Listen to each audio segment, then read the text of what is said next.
మీనం వారి గనక చూసుకున్నట్లయితే ప్రధానంగా ఇక్కడ గమనించినట్లయితే ఈ మీనరాశి వారికి రాశిలో శని యొక్క సంచారం జరుగుతూ ఈ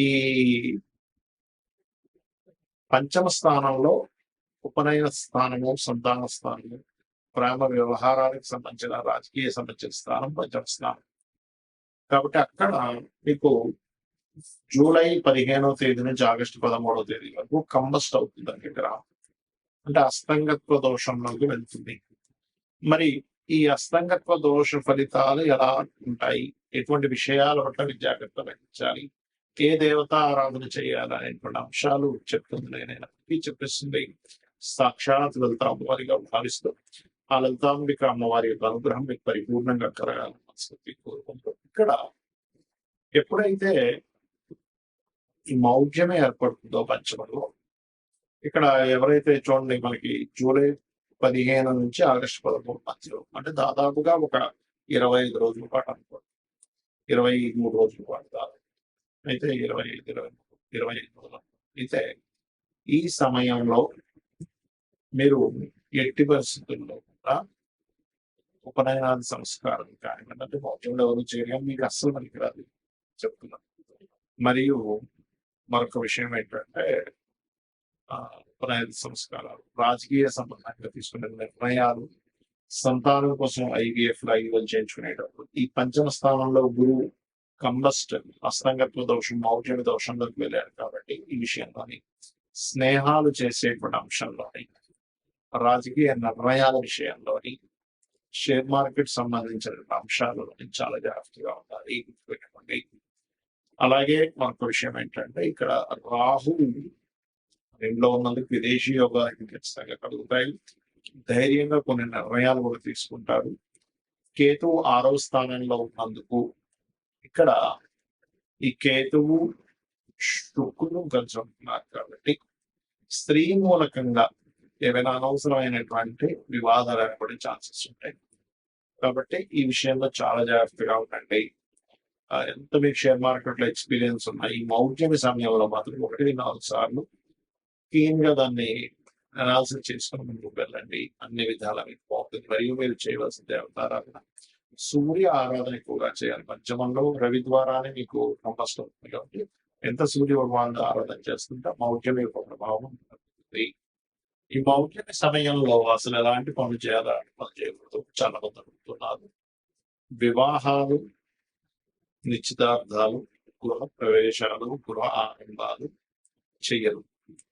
ఇది మరి నార్త్ సైడ్ వాళ్ళకి వర్తించదు. అక్కడ మామయ్య పాటిస్తుంటాం. నార్త్ సైడ్ వాళ్ళు పట్టించుకోరు. కాకపోతే దాని ప్రభావం ఉంటుంది. ఎంతైనా కూడా మనకి వజ్రమూర్తి ముహూర్తము, యమగండాలు ఇవన్నీ కొన్ని ప్రాంతాల్లో వర్తిస్తే కొన్ని ప్రాంతాల్లో వర్తించరాదు.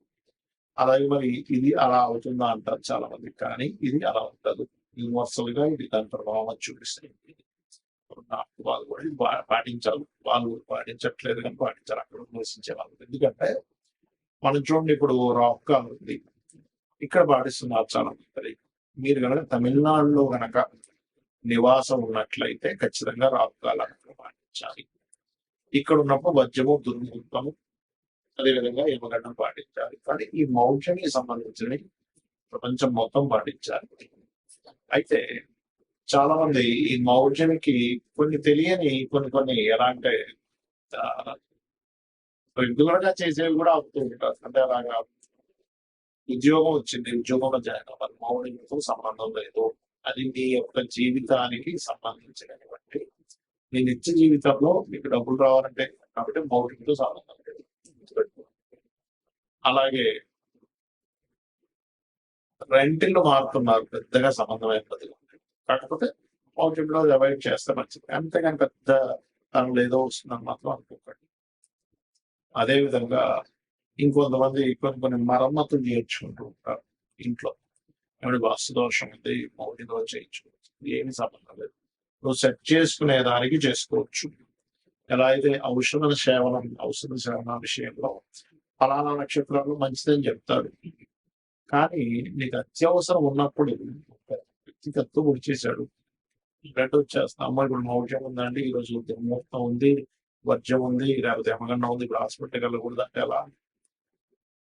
యాక్సిడెంట్ అయింది వెన్న తీసుకెళ్ళి వాళ్ళు అతన్ని రిపేర్ చేయించారు. అత్యవసర వస్తువుల్లో ధర్మం ఎలాంటి మీకు ఆపద్ధర్మాలను ఉంటాయి. అలాంటి సందర్భంలో ఈ మౌఢ్యం సంబంధం లేదు.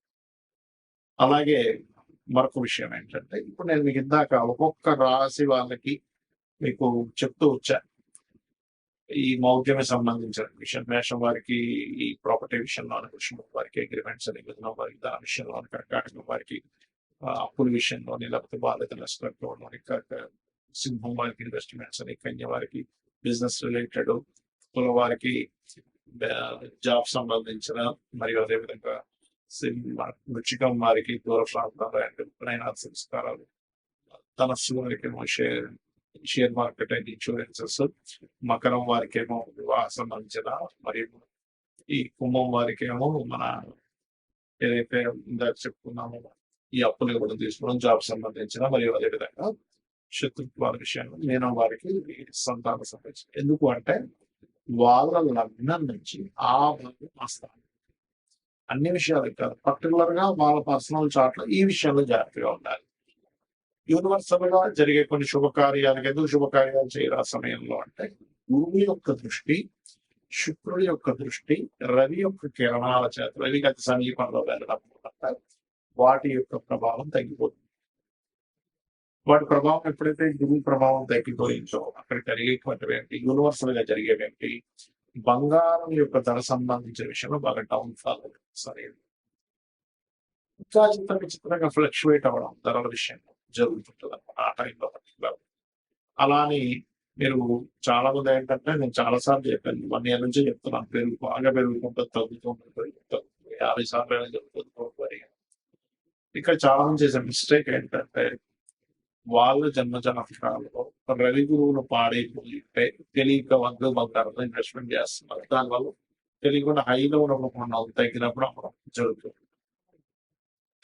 కాబట్టి నేను చెప్పేది ఒకటే గుర్తుపెట్టుకోండి, ఈ బంగారం విషయంలో కూడా ఈ మౌఢ్యము ఫ్లక్చువేషన్స్ ఇస్తుంది. రవి గురువుని కంబస్ చేయడం వల్ల. అదేవిధంగా మరొక విషయం ఏంటంటే, ఇది జల సంబంధించిన విషయాలు, సునామీలు ప్రపంచవ్యాప్తంగా కొన్ని ఈ ఆరోగ్య సంబంధించిన విషయంలో కూడా దీని యొక్క ప్రభావం పెరగనుంది ఈ కంబస్ వల్ల. కాబట్టి అందరూ కూడా కాచి చల్లార్చిన నీటిని తాగండి, మరియు కాస్త నీటి ప్రాంతాల్లో దగ్గరగా ఉండండి. అదేవిధంగా ఇది ఒక రకంగా చెప్పాలంటే ఒక జీవాత్మ సంయోగం వంటి ఉంటుంది. ఎవరికైనా ఉన్నప్పుడు వాళ్ళకి ఇంట్యూషన్స్ కూడా బ్రహ్మాండంగా పనిచేస్తాయి చెప్పాలంటే. ఒక డిగ్నిఫైడ్ నేచర్ లో కూడా వెళ్తారు. కాకపోతే ఏంటంటే మనకి యోగము అంటారు జ్యోతిష్ శాస్త్రంలో. మన జన్మజాతకంలో కానీ గోచారంలో కానీ 2 గ్రహాల కలయిక, లేదా ఒక గ్రహం ఒక రాశిలో ఉన్నప్పుడు యోగం, ఒక గ్రహం ఒక నక్షత్రంలో ఉన్నప్పుడు యోగము, గ్రహంతో కలిసి ఉన్నప్పుడు ఇంకొక యోగం, 2-3 గ్రహాలు కలిస్తే మరొక యోగం. ఇలా యోగము ఏర్పడి గోచారంలో ఇచ్చే రిజల్ట్స్ చాలా బలంగా ఉంటాయి, గుర్తుపెట్టుకోండి. యోగం ఏర్పడకుండా ఇచ్చేటువంటి రిజల్ట్స్ లేదు, 2 గ్రహాలు కలిసినప్పుడు వేరు. కాబట్టి మీరు ఏం చేస్తారంటే, మీకు జన్మజాతకం తెలియదు, అసలు ఏం చేయాలో అర్థం కావట్లేదు, మీ డేట్ ఆఫ్ బర్త్ లేదు, అలాంటప్పుడు కూడా ఏం టెన్షన్ పడకుండా సూర్యనారాయణమూర్తి యొక్క ఆరాధన, లలితా సహస్రనామాలు, వీలైతే లలితా సహస్రనామాలు సూర్య భగవాన్ని చూస్తూ ఓం భానుమండల మధ్యస్థ భైరవీ భగవాన్ నమః చేయడానికి